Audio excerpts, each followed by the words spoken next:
everyone, and welcome back to a new video. Today's video might be a little different from my other videos. This one is going to be more in detail as far as things surrounding birth. And I am obviously still pregnant, but today's video is going to be about making my birth plan. And I figured this would be a pretty interesting video that people may want to watch, and maybe if you're trying to make your birth plan, you can maybe get some ideas from me, or maybe what all you should be considering and stuff like that. So I am going off, trying to find my pen, okay. I'm going off the Pregnancy Plus app. It gives you the option to make a birth plan on there, but I didn't because I wanted to pay for it, and I'm not going to be paying for that whenever I could just write it down myself. So they give you questions to consider and things to consider whenever you're making your birth plan. So I figured this would be the perfect time to make my birth plan. I am 28 weeks and 3 days, and I have less than 12 weeks left, so 11 weeks and a few days left.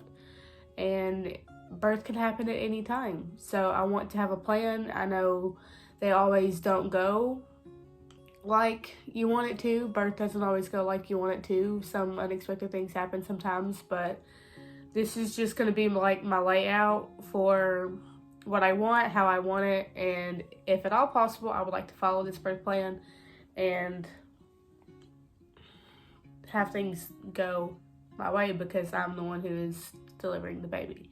So I wrote down some questions on this piece of paper that I'm going to be going off for this video, and I'm just going to be writing down my response. I might show the question like to one side of me so you can see it and go along with me. But we're going to start out with the environment that I want while I am giving birth. And do I want a female or male doctor? Which one do I prefer? I prefer a female doctor. Now, I do see a female midwife, and if anything was to happen to me while I'm going into labor or in labor, then I will see, if I need a C-section, then I will see my other doctor that is an actual doctor, even though a midwife is a doctor, and she is a female as well. So definitely female. If I have to have a male, it's not going to be the end of the world, but I prefer a female. So do I want a private or a public room? If at all possible, I would love a private room. I don't really want to give birth in another room with another woman. If I have to, I mean, I guess I have to, but the hospital that I do plan on going to has plenty of private rooms, so definitely private. That is something that you want to remember and you want to cherish for the rest of your life. So I want that to be very private to me. Do I want to give birth at a hospital or at my home? Now, everyone knows I am on blood thinner, and I am absolutely terrified to give birth while on blood thinner. So I'm definitely going to need to give birth in a hospital. If I was to give birth at home, anything could go wrong. I could bleed to death. I could have a blood clot. Anything could go wrong. So I'm definitely giving birth in a hospital. And I'd say if I wasn't even on blood thinner, I would still want to give birth in a hospital because anything could happen and I want the proper care for me and my baby. So I don't think I would be able to give birth at home. I don't think so. Who do I want in the room with me? Now, with COVID and everything going on, they was having it to where only one person could be in the room with you, but now it is making it to where you can have 2 people in the room with you. Now, with that being said, I could have 2 people if I want 2 people. However, this is me and my husband's first baby, and I'm thinking that we just want each other. So currently, if nothing else changes, it's going to be just me and my husband. And if my husband isn't able to make it home for some reason because he's a truck driver, then I would love to have my grandmother or my aunt in there with me. They could probably both be in there with me if they want to. But if my husband isn't able to make it home, then I will have my grandmother and my aunt in there with me because, well, I don't want my dad That would be very weird. And my mom is not alive, so if she was able to be here, I would definitely want her in there with me.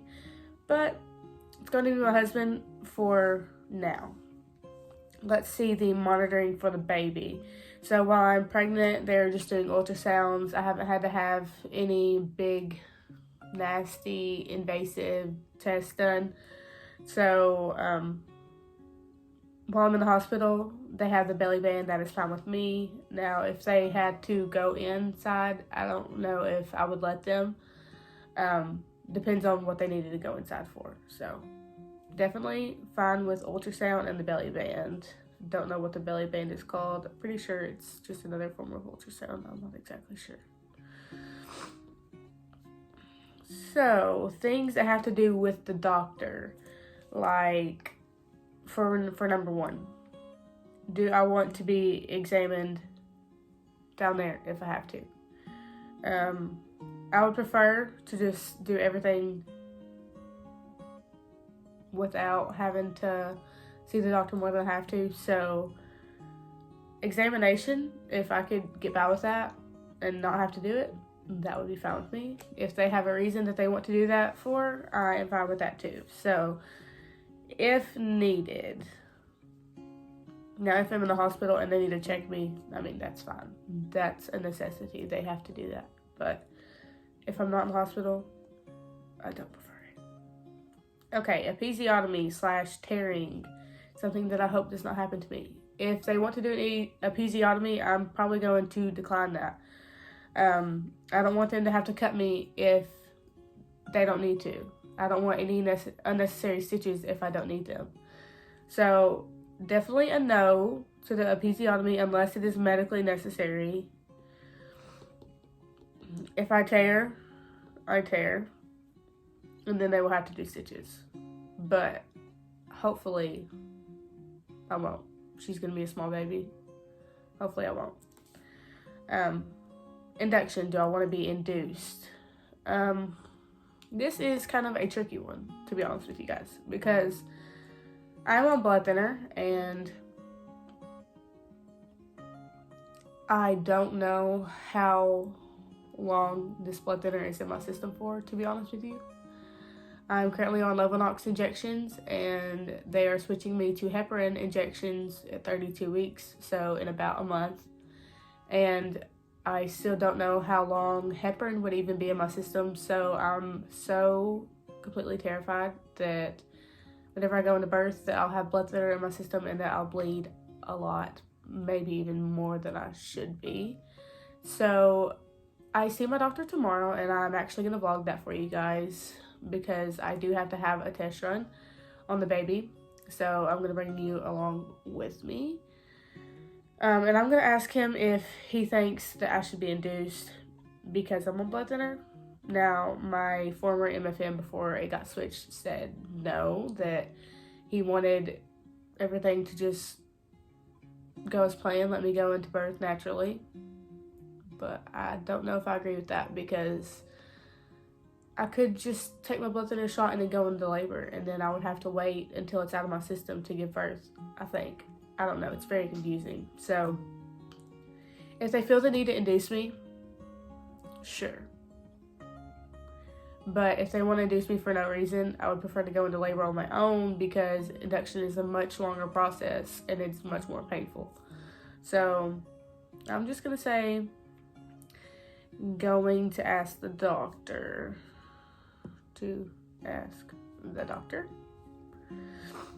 And then I'll probably get back with you on that one.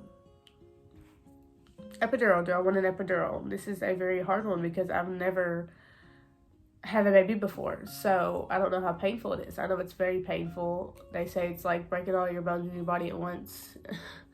But it depends on how my body is handling it. If my body is handling it very well without an epidural, and I know I can make it all the way through without needing any medicinal,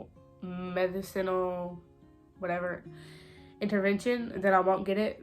But I'm going to probably say that I'm going to need it. So if I need it and I am like screaming and crying and I can't control it and I feel nauseous, then I'm going to get it if it's not too late. Because, that's what they made it for. They made it for pain relief for mothers.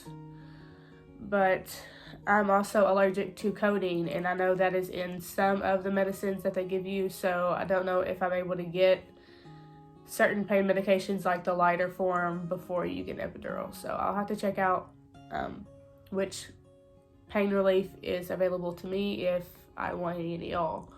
If I want any at all, which I probably will, because that is very painful. So C-section. Let's talk about C-section. I don't really want to have to do a C-section if I don't absolutely have to. Now, if they think that I need one and like it's an emergency, like go for it. They can go for it. But if they want to like schedule me for one and stuff like that, then I don't know if I would want to go through a major surgery for that. It is a very major surgery. Like, they move all your organs, and you have a scar, and it has to heal, and it's hard to walk and all that stuff. So if they think I need one and it's medically necessary, they can do it. But if it's not medically necessary, then I don't want to do it.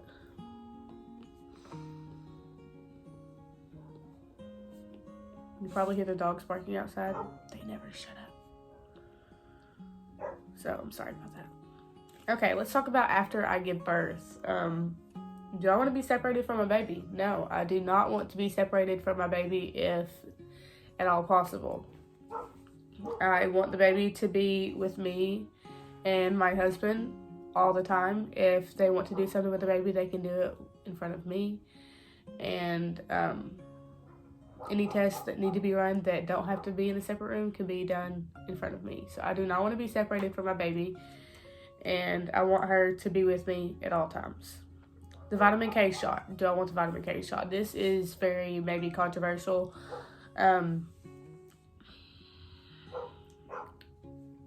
People may not like me for this, but I do not want the vitamin K shot for my child. Now, if I end up having to have a C-section, then yes. But if there is nothing wrong with her and she's perfectly healthy, then I do not want the vitamin K shot, because they form it in their bodies later, like in a few months or a few weeks, something like that. They will get it eventually, and they make stuff for that. But I don't want her to have to get a shot if she doesn't need it. I know it is needed sometimes to save their life, so if she is needing it to save her life, then I will get it for her. But if she's perfectly fine and doesn't need it, then I'm not going to put her through that. Cord clamping. Now, I'm not exactly sure how my hospital does that. I don't know if they have delayed cord clamping, but if they do, that would be awesome. I do want my husband to cut her cord,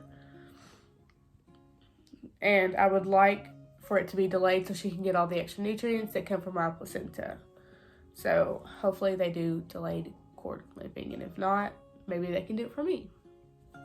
Skin to skin. I want immediate skin to skin for me and my child. I'm going to try to breastfeed, so I would like to try that as soon as possible as well. I want her directly on me and with me for as long as possible.